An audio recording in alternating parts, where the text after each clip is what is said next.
The wind howled down the street like it had a grudge against everything in its path.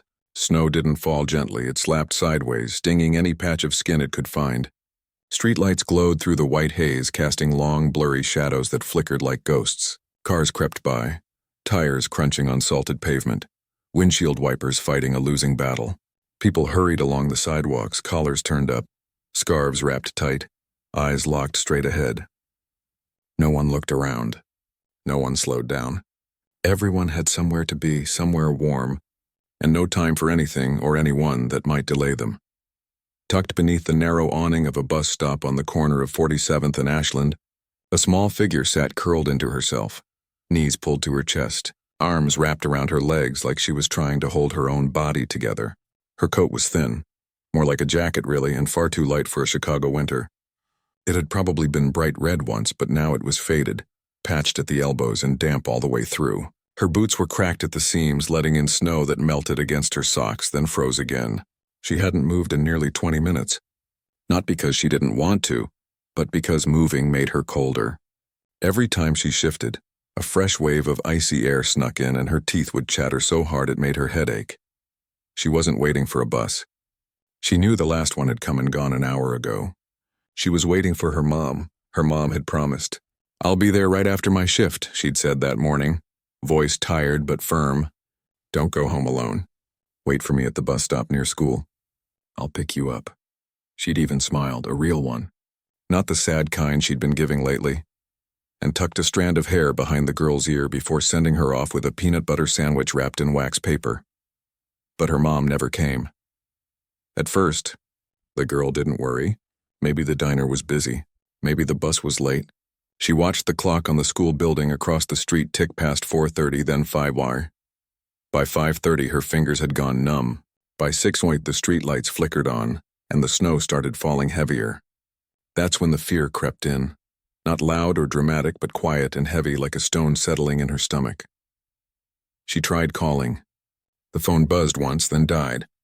The battery had been low all day, and she hadn't charged it because the outlet in their apartment only worked if you jiggled the cord just right. And she didn't want to risk breaking it, so she waited. People passed by. A woman in a puffy coat talking loudly into her earpiece, laughing about something. A man carrying grocery bags, stomping his boots on the sidewalk to shake off snow.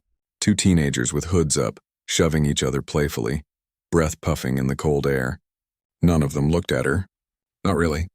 Maybe a quick glance, just long enough to register a kid sitting there, but then their eyes slid away like she was part of the scenery. Like she was a bench or a trash can or a poster peeling off the bus shelter wall. Once a man in a delivery uniform slowed his step. He looked at her, frowned slightly, then kept walking. She held her breath, hoping he'd say something, anything, but he just pulled his hat lower and disappeared around the corner. She didn't blame them. She understood. In this city, you learned not to stare, not to ask questions, not to get involved. There were too many stories, too many reasons someone might be sitting alone in the cold. Maybe she was waiting for someone. Maybe she was fine. Maybe it wasn't your business. That's what grown-ups always said. Mind your own business, but she wasn't fine. Her stomach growled, sharp and hollow. She hadn't eaten since lunch, a dry sandwich and a bruised apple. Breakfast had been skipped. Their fridge was mostly empty except for a half-gallon of milk and a jar of pickles. Her mom said they were tight this week, which she'd learned meant we don't have enough. She pulled her sleeves over her hands, trying to trap what little warmth was left. Her toes had stopped hurting a while ago. That scared her. Her teacher once said that when you stop feeling the cold in your fingers or toes, it means your body is giving up. She didn't know if that was true, but it felt true. She thought about walking home. It was only 10 blocks. But 10 blocks in this weather with wet boots and no gloves felt like 100 miles. And what if her mom showed up while she was gone? What if she got lost in the snow? What if someone stopped her and asked why she was out alone at night? She'd seen enough news to know that bad things happened to kids who wandered. So she stayed. The snow kept falling. It dusted her shoulders, clung to her eyelashes, melted on her cheeks like slow tears. She blinked hard, trying to keep her eyes open. Sleep felt warm and soft, like sinking into a blanket. But she knew she couldn't sleep, not here. Not now. A car slowed as it passed the bus stop. She looked up, heart leaping. Maybe it was her mom in a borrowed car, but it was just a taxi, its yellow light glowing faintly through the storm. It didn't stop. She hugged herself tighter. She thought about her dad. He used to carry her on his shoulders when it snowed, laughing as she tried to catch snowflakes on her tongue. He'd been gone 2 years now. The word overdose was whispered in the apartment like a curse, but she knew what it meant. It meant he wouldn't come back. It meant her mom cried in the bathroom with the water running so she wouldn't hear. It meant they moved from their old apartment, the one with the big window that caught the morning sun, into a smaller, darker place where the heat sometimes shut off for days. She missed him so much it hurt in her chest, like a bruise that never healed. A gust of wind ripped under the awning, slicing through her coat like it was made of paper. She gasped, her whole body shaking. Her breath came in short, ragged puffs. She tried to stand, just to move, just to feel something, but her legs were stiff and weak. She stumbled, catching herself on the metal pole of the bus stop sign. Her palm burned from the cold metal. She sat back down, defeated. Time blurred. The street grew quieter. Fewer cars, fewer people. The city was tucking itself in for the night, and she was still here. Unseen, unheard, forgotten. She wondered if anyone would notice if she just disappeared. Would her teacher ask where she was tomorrow? Would her mom panic, or would she assume she'd gone to a friend's house? Would the snow cover her like a blanket, and would the world keep turning like nothing happened? She didn't want to disappear. She just wanted someone to see her, just once. Just long enough to say, "Hey, are you okay?" But no one did. The cold wasn't just outside anymore. It was inside her now, in her bones, in her blood. Her thoughts slowed like syrup in winter. She remembered her mom's hands, rough from dishwater but warm when they held hers. She remembered the smell of pancakes on Sunday mornings, back when Sundays still felt like a gift. She remembered laughing until her stomach hurt. She closed her eyes, just for a second, just to rest. And in that moment, as the snow fell and the city slept and the world rushed past without looking, she felt herself slipping into the quiet, into the cold, into the kind of loneliness that doesn't make a sound. Then, far off, the low rumble of an engine. Not a city bus. Something smoother, quieter. A black car rolled to a stop at the curb, a few feet from the bus shelter. Steam rose from its exhaust, curling into the air like a question mark. The back door opened. Boots hit the pavement, expensive looking, polished, but covered in fresh snow now. A tall figure stepped out, coat flapping in the wind. He didn't rush. He didn't look annoyed, he just stopped and looked right at her, not past her, not through her, at her. For the first time in hours, someone saw her, really saw her. His eyes, tired maybe, but clear, locked onto hers. He didn't say anything at first, just studied her, the way her shoulders shook, the blue tint to her lips, the way she couldn't quite lift her head. Then he did something no one else had done all night. He walked toward her, slowly, carefully, like she was something fragile. And when he knelt down in the snow, right there in front of her, his voice was soft, calm, and real. "Are you okay?" She tried to speak, but her throat was too dry, her jaw too stiff. All she could do was shake her head just once. He didn't sigh, didn't roll his eyes, didn't check his watch like he was late for something more important. Instead, he unwound the thick, dark scarf from around his own neck, cashmere, warm from his body, and gently wrapped it around her. The heat of it shocked her, like touching a stove after being in the cold too long. "My name's Ethan," he said. "What's yours?" She swallowed. Her voice came out thin, cracked, barely there. "Maya, Maya," he repeated like he was memorizing it. "Okay, Maya. You're safe now." And for the first time that night, she almost believed it. The black town car idled at the curb, its engine a low hum beneath the howl of the wind. Snow dusted the roof like powdered sugar, melting where the heat from the exhaust touched it. Inside, the driver kept his eyes forward, gloved hands resting lightly on the wheel. He'd worked for Ethan Caldwell for 7 years, and in all that time he'd never once seen his boss do something like this. Stop for a stranger, especially a child, on a night like this. Unheard of. Not because Ethan was cold, he wasn't, but because he moved through the world with precision, with purpose. Every minute was accounted for, every decision calculated. Yet here he was, kneeling in slush and snow, talking softly to a shivering girl no one else had bothered to see. Ethan didn't rush her. He stayed crouched, one knee sinking into the wet snow, the scarf now wrapped snug around her neck. He watched her eyes wide, wary, glassy with a exhaustion, and saw something he hadn't seen in a long time. Pure, unguarded need. Not for money, not for attention, just for someone to care enough to stop. "You're freezing," he said, not as an observation, but as a fact that demanded action. Maya nodded, her teeth chattering too hard to speak again. Her fingers clutched the ends of the scarf like it was a lifeline. "Where's your mom?" he asked gently. She was supposed to pick me up," Maya whispered, voice cracking. "After school. She works at the diner on 45th. She said she'd be here. But she didn't come." Maya shook her head. A tear slipped out, freezing almost instantly on her cheek. Ethan didn't ask more. He didn't need to. The story was written in her posture, in the thinness of her coat, in the way she flinched when a car backfired down the street. This wasn't just a missed pickup. This was a kid who'd been let down too many times to count. He stood slowly, then held out his hand. "Come on, we're getting you somewhere warm." She hesitated. Strangers weren't safe. That's what they taught in school. What her mom had drilled into her since she was 6. Never go with someone you don't know. But this man didn't feel like a threat. He hadn't grabbed her, hadn't raised his voice, hadn't even touched her except to give her his scarf. And right now the cold was louder than fear. She reached out. Her hand was ice. His was warm, dry, steady. He helped her up. Her legs wobbled, stiff from hours of stillness. He didn't pull or rush her, just held her arm gently until she found her balance. "Easy," he said. "I've got you." The driver stepped out then, holding the back door open. He looked concerned but said nothing. Ethan guided Maya into the car, brushing snow from her shoulders before closing the door behind her.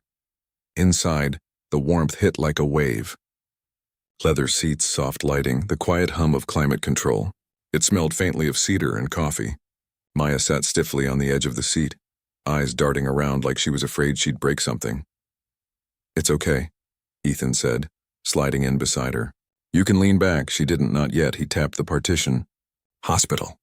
Northwestern Memorial," and turned the heat up. The car pulled away from the curb, tires crunching softly on the salted road. Outside, the city blurred past, lights smearing into streaks through the fogged windows. Inside, silence settled, but it wasn't awkward. It was the kind of quiet that lets someone catch their breath. After a few blocks, Ethan spoke again. "How long were you out there?" "Since 4, Maya said. "School got out at 3:30. I waited. Almost 3 hours," he murmured. Not judgmental. Just sad. She nodded, pulling the scarf tighter. "I tried calling. My phone died." He didn't ask why her mom didn't answer. Didn't ask why she was left alone in the first place. Those questions could wait. Right now, what mattered was that she was safe, warm, and about to be seen by people who knew how to help. They rode in silence for a while. Maya's shivering began to ease. Color slowly returned to her cheeks. She risked a glance at the man beside her. He looked tired, deep lines around his eyes, stubble on his jaw, but his expression was calm, focused, like he was already solving a problem only he could see. "You didn't have to stop," she said suddenly, voice small. Ethan turned to her. "Yeah," he said simply. "I did." She didn't understand, "But you don't even know me." "I know you were cold," he said, "and alone." That was enough. She looked down at her wet boots dripping onto the expensive carpet. "I'm sorry. I'm making a mess." "Don't worry about that," he said. "Nothing in this car matters more than you getting warm." She almost smiled. Almost.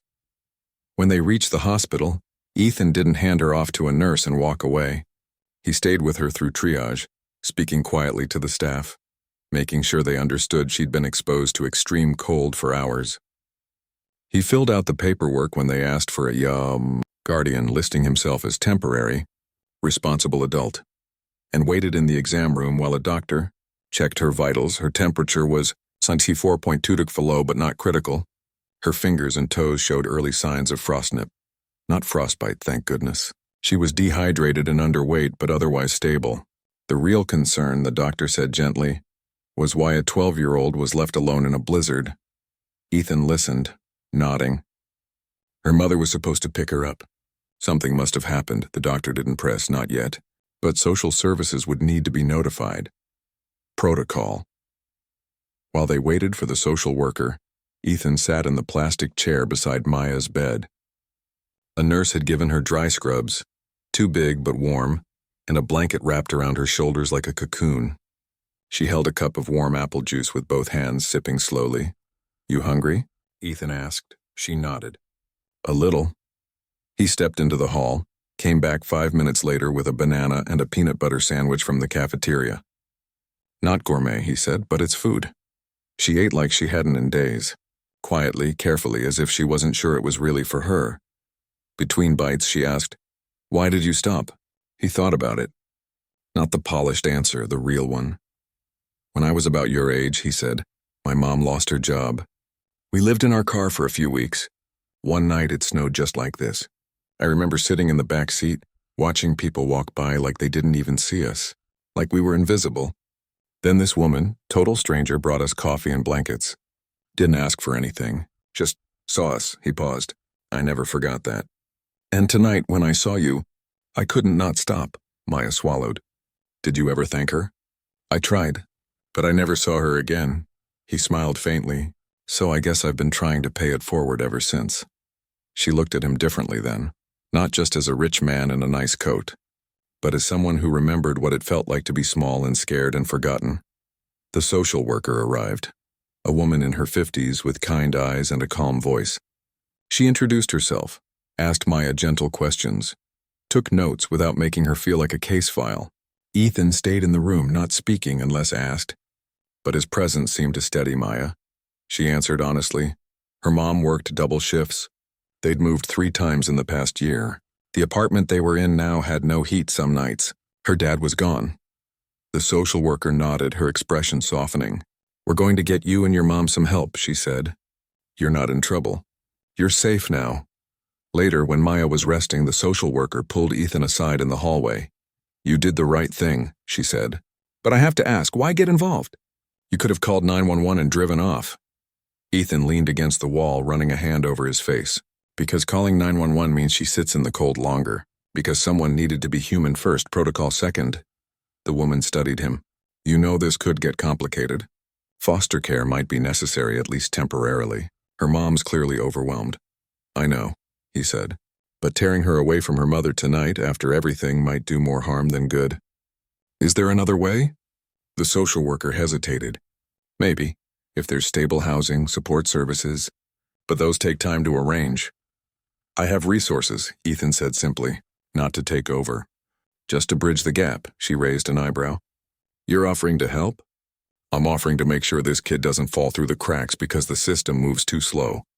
Back in the room, Maya was half asleep, the blanket pulled up to her chin. Ethan sat quietly, watching her breathe. The fear had left her face. Now she just looked tired, deeply bone-achingly tired, but peaceful.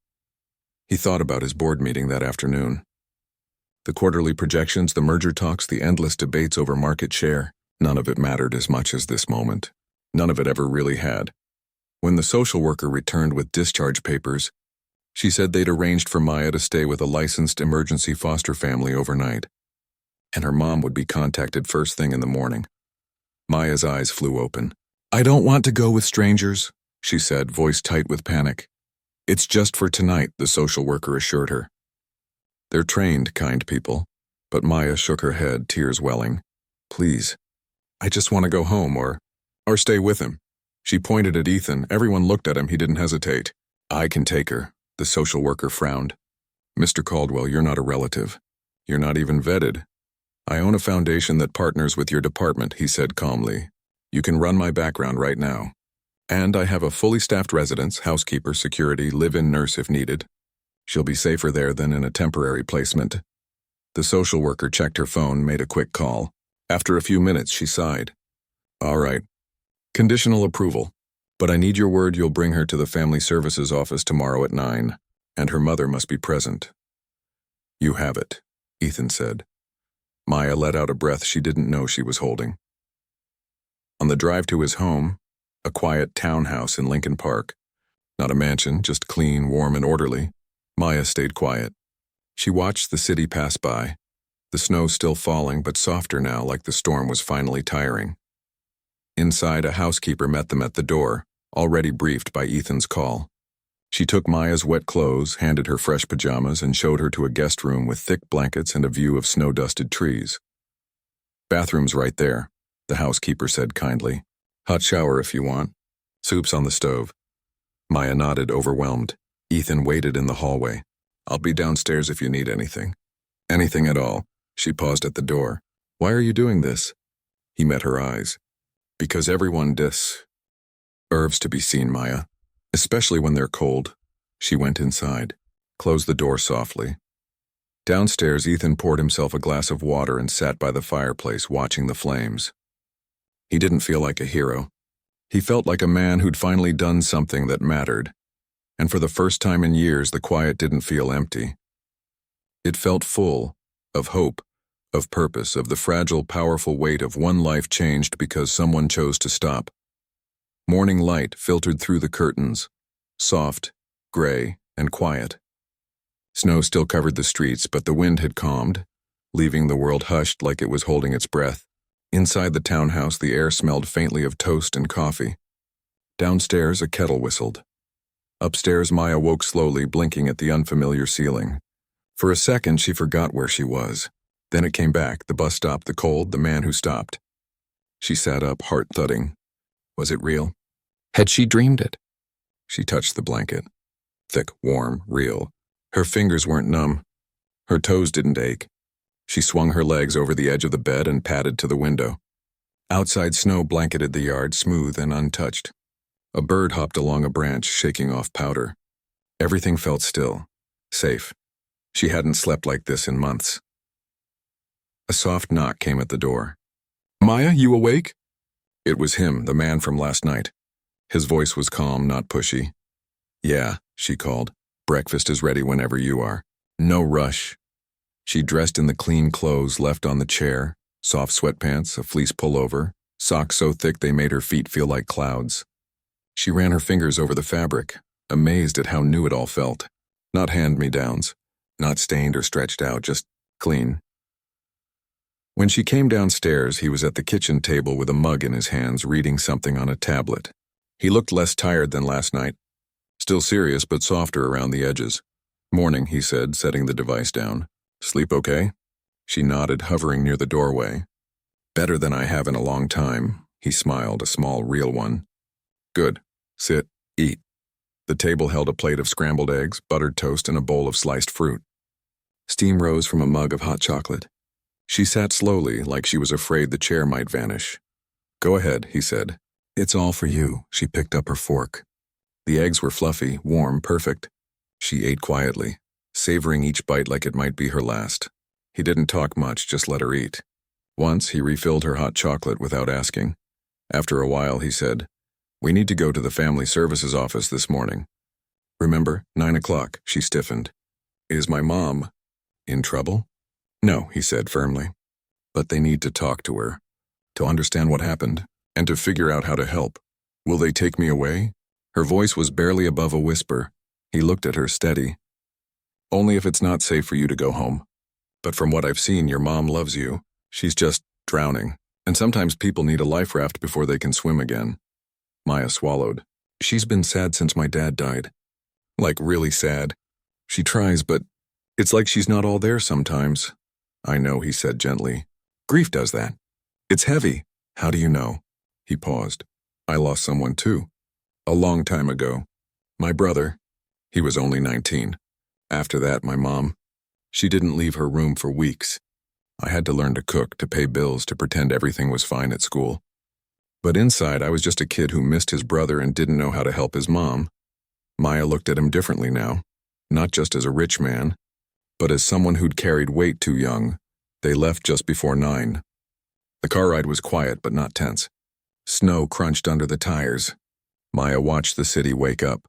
Buses rolling, shopkeepers shoveling sidewalks, kids in bright coats trudging to school. Normal life. She wondered if she'd ever feel normal again. At the family services office, the social worker from last night greeted them with a warm smile. "Glad you're both here." She led them to a small sunlit room with chairs, a table, and boxes of tissues. "Your mom's on her way. She got off her shift early." Maya's stomach twisted. "Is she mad?" "I don't think so," the social worker said. Scared, maybe. Worried, but not mad at you. 20 minutes later, the door opened. Her mom stood there, hair messy, eyes red-rimmed, wearing her diner uniform under a thin coat. She looked exhausted, like she hadn't slept in days, but when she saw Maya, her face crumpled. "Baby!" She rushed forward, dropping to her knees, pulling Maya into a hug so tight it hurt. "I'm so sorry. I'm so sorry. The bus broke down and my phone died, and by the time I got back to the school you were gone, I thought something terrible had happened." Maya buried her face in her mom's shoulder, breathing in the familiar smell of coffee and dish soap. "I waited," she whispered. "I waited so long. I know, sweetheart. I know." Her mom's voice broke. "I failed you." "No," Maya said, pulling back. "You didn't, you just forgot." The words hung in the air. Simple, honest, devastating. The social worker cleared her throat gently. "Let's all sit down. We're not here to assign blame. We're here to make sure Maya is safe and you both get the support you need." Over the next hour they talked. Really talked. Her mom explained how hard things had been. The rent increase, the broken heater, the night she cried in the bathroom so Maya wouldn't hear. She admitted she'd stopped taking her antidepressants because they cost too much. She hadn't told anyone how bad it had gotten because she was ashamed. She thought asking for help meant she was a bad mother. "You're not a bad mother," the social worker said. "You're a human being under too much pressure, and that's fixable." Then she laid out a plan. Temporary housing through a city program, counseling for both mom and daughter, job placement assistance, food support. All of it free, all of it immediate if they agreed to participate. Her mom nodded, tears streaming. Yes, anything. I'll do anything." Then the social worker turned to the man who'd brought Maya. "And you, Mr. Caldwell, thank you for stepping in. But we can't rely on private generosity long term. Systems need to work." "I agree," he said, "which is why I'd like to offer something else." He pulled a folder from his briefcase. Inside were papers for a furnished apartment, 2 bedrooms, heat included, near a good school, available immediately through a non-profit he quietly funded. Rent covered for 6 months. Utilities paid. Access to a case manager. "I'm not trying to take over," he said, "but emergency housing through the city can take weeks. This is ready now, and it gives you space to breathe while you get back on your feet." Her mom stared at the papers like they were a miracle. Why would you do this?" "Because Maya shouldn't have to choose between her mom and safety," he said. "And you shouldn't have to lose your daughter because you're poor and overwhelmed." Silence filled the room. Then her mom walked over to him and hugged him. Awkward, emotional, real. "Thank you," she whispered. "I don't even know your name." "Ethan," he said. "Thank you, Ethan." Later, outside the office, snow falling lightly again, Maya stood between her mom and Ethan. Her mom held her hand tightly like she was afraid to let go. "Can we visit?" Maya asked Ethan. He smiled. "Of course, anytime, not as a savior, not as a rescuer, just as someone who cared." That afternoon they moved. Not back to the drafty apartment with the flickering lights, but to a clean, warm place with working heat, a stocked fridge, and a bedroom just for Maya with a real bed, a desk, and a window that looked out on a quiet street. As her mom unpacked their few belongings, Maya sat on the edge of her new bed, running her hand over the smooth quilt. It felt like a fresh start. That evening, Ethan stopped by, not with gifts, but with a stack of books from the library and a list of local counselors who specialized in grief and trauma. He stayed for 20 minutes, just long enough to make sure the heat worked and the stove turned on. Before he left, Maya walked him to the door. "Will you come back?" she asked. "I'll check in," he said. "Not to fix things, just to see how you're doing." She nodded. "Okay," he paused. "You know, Maya, you're strong. Stronger than most adults I know." She looked down. "I don't feel strong." "You don't have to feel it to be it," he said. "Sometimes just showing up, just waiting in the snow when you're scared, that's the bravest thing there is." And with that, he left. That night, for the first time in years, Maya didn't dream of cold or darkness. She dreamed of a bus stop, but this time, someone stopped right away. And this time, she wasn't alone. Meanwhile, back at his office the next day, Ethan sat through a budget review meeting, listening to numbers and projections. But his mind kept drifting, to the way Maya's eyes lit up when she saw her new room, to the relief in her mom's voice, to the quiet dignity of people trying their best in impossible circumstances. He didn't tell anyone at work what he'd done. It wasn't about recognition. It was about responsibility, the kind that doesn't come from titles or bank accounts, but from simply being human in a world that often forgets to look. And as he walked past his office window later that afternoon, watching snow fall gently on the city below, he made a quiet promise to himself.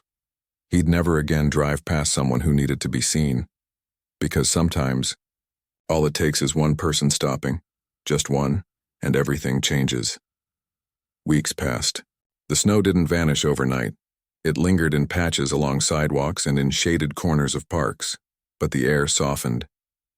Morning still held a bite, but by afternoon sunlight pushed through the clouds like it remembered how to warm the earth again. In the new apartment, life began to settle into something that almost felt like normal. Maya's mom started therapy twice a week. She kept her job at the diner but cut back to one shift so she could be home in the evenings. A caseworker visited every Thursday, not to inspect or judge, but to check in, to ask how things were going, to bring groceries from the food pantry, to help fill out paperwork for benefits they hadn't known existed. Slowly, the weight on her shoulders lightened. She laughed more. She cooked real meals, pasta with sauce from a jar, scrambled eggs with cheese, even pancakes on Sundays. Small things, but they felt huge. Maya started at a new school. It wasn't far, just 3 blocks away, and the counselor there already knew her story, not in a gossipy way, but in a let's make sure you feel safe kind of way. Her teachers were patient. Her classmates didn't ask about her old school or why she'd moved. They just let her be. She joined the after-school art club, where she spent hours drawing trees, cats, cityscapes, and sometimes a man in a black coat kneeling in the snow. She didn't show those drawings to anyone. Every Sunday afternoon, without fail, Ethan came by. Not with grand gestures or expensive gifts, just him. Sometimes he brought books, ones he remembered liking at her age. Other times, he'd stop at the bakery and bring a loaf of fresh bread or a small apple pie. He never stayed long, 30 minutes, maybe 40, but he always asked real questions. How's school? Did you finish that book I left? Are you sleeping okay? And he listened to the answers. Not like he was checking a box, but like he genuinely cared what she said. One Sunday, he found Maya sitting on the fire escape, sketch pad in her lap, drawing the rooftops across the street. Mind if I join you? He asked. She shook her head. He sat on the step below her, careful not to crowd her space. What are you working on? Just the city, she said. It looks different from up here. Less scary, he nodded. Cities are only as cold as the people in them. And people can change. She looked at him. Do you think my mom's changed? She's trying, he said. And trying is its own kind of courage. Maya went back to her drawing. After a while, she said, people at school saw a news story about us.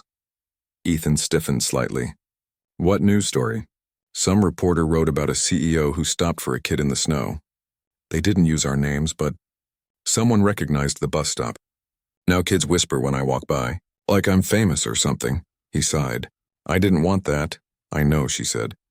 But it's okay. It's not like they're mean. They just look at me differently. Do you mind it? She thought about it. Sometimes. But mostly I just wish they'd see me like you do. Like I do how? Like I'm just me. Not the snow girl, not the CEO's project. Just Maya. He smiled. Then that's what I'll keep seeing. Not long after, things got complicated, not in a bad way, but in a real way. Maya's mom was offered a better job. Still in food service, but with benefits, steady hours, and a chance to move into management. The only catch? It was in a different neighborhood, a 30-minute bus ride away. The new apartment lease was only for 6 months, and while they could renew, it wasn't ideal long-term. They sat at the kitchen table one evening, talking it through. Maya's mom was torn. I don't want to uproot you again, she said. Not when things are finally good. But if it's a better job. Maya trailed off. She didn't want to sound selfish, but she liked this place. She liked walking to school. She liked knowing Ethan would come by on Sundays. The next time he visited, she told him. He listened quietly, stirring his tea. Then he said, you know, I've been thinking. My foundation just opened a new housing program. Permanent, not temporary. For families who've been through crisis but are rebuilding. It's not charity. It's a partnership. You pay what you can and we cover the rest until you're stable. Maya's eyes widened. Here, in this building? No, he said. but nearby. Same school district, same bus route. You wouldn't have to leave your friends. Her mom, who'd been quietly washing dishes, turned off the faucet. Is this real? It's real, he said. But it's not because of me. It's because you've done the work. You showed up. You kept going. That's what earned you this chance, not my help, but your strength. They applied the next week. Within 10 days, they were approved. A 2-bedroom unit in a quiet complex with a community garden, a laundry room, and working heat that never shut off. The rent was based on income. They could stay as long as they needed. When they told Maya, she didn't cheer or jump up and down. She just hugged her mom tight and whispered, "We get to stay." Meanwhile, at Ethan's company, whispers started, not about the news story that had faded, but about his sudden interest in social programs. At a leadership retreat, one of his vice presidents pulled him aside. "Look," the man said, lowering his voice, "I get it.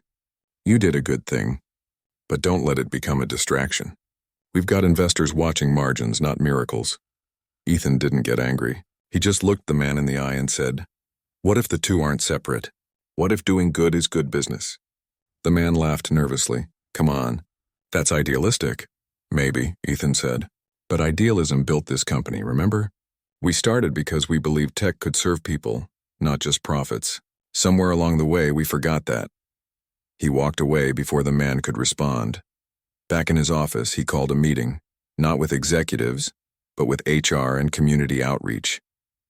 He proposed a new initiative, mandatory community awareness training for all employees. Not charity drives or photo ops, but real education on poverty, on mental health, on how to recognize when someone might need help. He wanted every employee to know the signs of a child in crisis, where to report concerns, and most importantly, how to see people instead of looking past them. Some called it unnecessary. Others called it brilliant. But Ethan didn't care about labels. He cared about impact. One afternoon, while reviewing the training materials, he received a call from Maya's school counselor. "She's doing really well," the counselor said. "But she mentioned something I thought you should know." "What's that?" "She told her art teacher that the reason she believes people can be kind is because someone stopped when no one else would. She said it like it was a fact, not a hope." Ethan was quiet for a long moment. "Thank you for telling me." That night, he didn't go home right away. He drove to the old bus stop, the one on 47th and Ashland. The snow was gone now, replaced by wet pavement and early spring weeds pushing through cracks. He parked, got out, and stood where he'd first seen her. He didn't do it for drama. He did it to remember that change doesn't always come from big speeches or billion-dollar donations. Sometimes it starts with a scarf, a question, a choice to stop. A few days later, Maya handed him a folded piece of paper during his Sunday visit. "What's this?" he asked. "Just something I made." He opened it. It was a drawing. Not of the city, not of rooftops. It was him, kneeling in the snow, scarf in hand, looking at a small figure huddled under the bus shelter. The title at the bottom read, "The Day You Saw Me." His throat tightened. He didn't say anything for a long time. Finally, he said, "Can I keep this?" She nodded. "I made it for you." He carefully folded it back and tucked it into his coat pocket right over his heart. "I'll take good care of it." He didn't hang it in his office that day, not yet. He wanted to earn the right to display it, not as a trophy, but as a promise kept. At home that night, Maya's mom made spaghetti. They ate at the table, laughing over a silly story from work. After dinner, Maya did her homework while her mom graded practice quizzes for her new training program. Outside, the streetlights came on, casting a soft glow through the window. It wasn't perfect. There were still hard days, nights when her mom cried quietly in the kitchen, mornings when Maya felt the old fear creep back in. But now they had tools. They had support. They had each other. And they had someone who reminded them without saying it out loud that they mattered. Ethan never called himself a hero. He knew heroes didn't exist in real life, not the cape-wearing kind anyway. Real life was messier. Help came in quiet acts, in consistent presence, in refusing to look away. He hadn't saved Maya. He'd simply refused to let her disappear. And in doing so, he'd reminded himself what really mattered. One evening, as he walked from his car to his front door, he passed a woman sitting on a bench near his building, holding a cardboard sign. Most people walked by, but Ethan stopped. He didn't give her money. He asked her name. He bought her a hot meal from the cafe down the street. He sat with her for 10 minutes while she ate. He didn't fix her life. But for those 10 minutes, she wasn't invisible. That was enough. Because the truth was, no one is ever just one moment. Not the shivering girl in the snow. Not the tired mom working double shifts. Not the CEO in the black coat. We're all a collection of choices. Some missed, some made, and the ones who choose to see, to stop, to care. They don't change the world all at once, but they change someone's world. And sometimes that's where everything begins. Spring had fully arrived. The snow was long gone, replaced by patches of green grass and cherry trees blooming pink along the sidewalks. Birds chirped early in the morning, and the air carried the smell of rain and fresh earth. In the neighborhood where Maya and her mom now lived, kids rode bikes after school and neighbors waved from porches. It wasn't perfect, but it was peaceful. And after everything, peaceful felt like a gift. Maya was in 7th grade now. She'd grown a little taller, her hair longer, her steps more confident. She still loved to draw, but her sketches had changed. Less snow, less shadows. More sunlight, more faces, more open windows. She'd even started keeping a journal, not just for words, but for little moments. Mom laughed today when the cat knocked over the plant. We didn't get mad. We just cleaned it up together. Her mom had been promoted at work. She managed a small team now, and her schedule was steady. No more double shifts, no more midnight calls from the diner owner. She went to therapy every other week and had reconnected with an old friend from church who brought over soup when she was sick and watched Maya during appointments. She still had hard days. Grief didn't vanish just because life got easier, but now she had tools and people and hope. Ethan still came by on Sundays. Not every week, sometimes work pulled him away, but often enough that Maya never wondered if he'd forgotten. He never brought expensive things. Once he brought seeds for a windowsill herb garden. Another time, a used but well-cared-for bike from a community donation drive. "You're old enough now," he'd said. "And the school's only 3 blocks away," she'd beamed. "I'll ride it every day." He'd watched her pedal down the street that afternoon, wobbling at first, then finding her balance, hair flying behind her like she was finally catching up to the wind. One Sunday in late May, he arrived with a small flat package wrapped in brown paper. "What's this?" Maya asked, sitting cross-legged on the living room floor. "Open it." She carefully peeled back the paper. Inside was a framed drawing, the one she'd given him months ago. "The day you saw me." But now it was mounted in a simple wooden frame, clean and understated, with a small brass plaque at the bottom that read only, "Remember to look." "You hung it?" she asked, surprised. "In my office," he said. "Not where clients see it. In my private workspace. So I see it every morning before I start my day." She touched the glass gently. "Why?" "Because it's not about me," he said. "It's about what happens when we choose to pay attention." "I don't want to forget that." She looked up at him. "Do you ever think about that night? The bus stop?" "All the time," he admitted. "Not because I did something special, but because it showed me how easy it is to miss someone who's right in front of you. How many people walk past pain every day and never even notice?" She nodded. "I used to think no one saw me. Now I know someone did. And now you see others," he said softly. "That's how it spreads."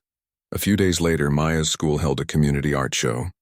Students displayed paintings, sculptures, poems, anything that showed what home meant to them. Maya entered a new piece. It wasn't dramatic, just a simple watercolor. A bus stop in winter, snow falling, and in the distance, a black car pulling to the curb. No faces. Just the moment before everything changed, her teacher asked if she wanted to write an artist statement. Maya thought about it, then wrote, "Sometimes the bravest thing isn't speaking up. It's just waiting. And sometimes the kindest thing isn't giving money. It's stopping." The piece didn't win a prize, but a local journalist covering the event saw it, read the note, and asked the teacher about the story behind it. The teacher, respecting privacy, only said it was inspired by a real event, and that the student wanted to remind people to look up from their phones once in a while. The journalist wrote a short piece for the city paper, not naming anyone, just describing the drawing and its message. It went viral online, not in a flashy way, but quietly, like a ripple. People shared it with captions like, "This hit me today," or "I needed this reminder." Ethan saw it on his phone during a board meeting. He didn't say anything, just saved the article and closed the tab. But something in him shifted. A week later, he stood in front of his entire company, over 200 employees, at their quarterly all-hands meeting.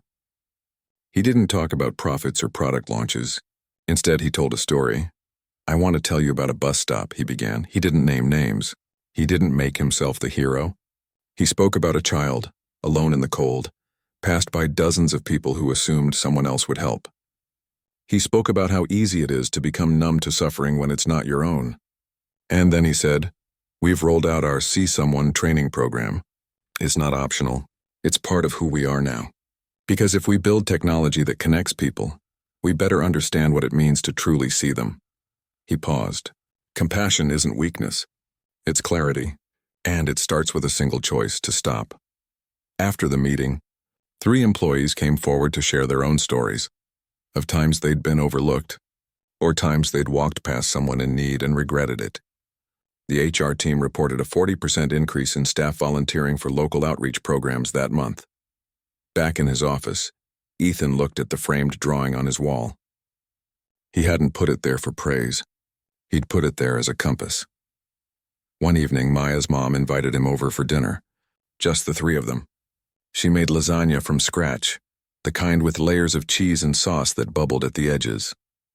They ate at the small kitchen table, talking about school, work, the weird neighbor who talked to his potted plants.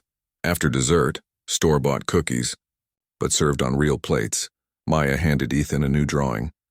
This one showed a man walking past a bus stop in the snow, but this time several people were stopping. One was offering a coat. Another was calling for help. A third was kneeling just like he had. The title, "Now We All See." He stared at it for a long time. Then he looked at Maya, eyes bright. "You really believe that?" "I do," she said. "Because you showed me it's possible." He folded the drawing carefully and put it in his briefcase. "I'll keep this next to the other one." Later, as he walked to his car, he passed a teenager sitting on the curb, head in hands, backpack torn at the strap. Most people hurried by, but Ethan slowed. "Everything okay?" he asked gently. The kid looked up, surprised. "Yeah, I just missed the bus. And my phone's dead. Where you headed?" "Community center." For tutoring, Ethan checked his watch. "I'm going that way. Want a ride?" The kid hesitated, then nodded. "Thanks." As they drove, they didn't talk much. But the silence wasn't empty. It was full of quiet trust. That night, Ethan didn't go straight home. He drove past the old bus stop one last time. The shelter was still there, but now it had a small sign posted by the city. "If you see someone in need, call 311, or just stop and ask." He smiled. Months turned into a year. Maya started 8th grade. She joined the student council. Her mom enrolled in night classes to get her GED. Life wasn't perfect. There were still bills, still worries, still days when the past felt heavy, but they faced it together with support, with dignity. Ethan never adopted Maya. He never tried to replace her father. He simply stayed, a steady presence, a quiet anchor, and that was enough. One cold evening in December, exactly 1 year after that night in the snow, Maya stood at the same bus stop, not because she was waiting, but because she wanted to remember. She wore a thick coat now, gloves, a scarf her mom had knitted. She wasn't alone. Her mom stood beside her, holding a thermos of hot cocoa. They didn't speak for a while, just watched the snow fall soft and slow. "Do you think he'll come by tonight?" Maya asked. "He might," her mom said. "But even if he doesn't, he's already here." Maya knew what she meant. Not in the building or the car or the framed drawing, but in the way they now looked at the world. In the way they paused when someone seemed lost. In the way they believed help was possible. Later that night, Ethan did stop by. Not at the bus stop, but at their apartment. He brought a small potted evergreen for their windowsill. For the holidays, he said, they invited him in for cocoa. As they sat in the warm kitchen, snow falling outside, Maya asked, "Do you ever wonder what would have happened if you hadn't stopped that night?" He thought for a long moment. "All the time. But I try not to live in what-ifs. I try to live in what now, and what now?" She asked. "Now," he said, looking at her, then at her mom, then out the window at the quiet street. "We keep choosing to see each other. No grand speeches, no miracles. Just ordinary people making ordinary choices, except they weren't ordinary at all. Because in a world that often looks away, choosing to stop, to care, to stay, that's the rarest kind of courage, and it changes everything.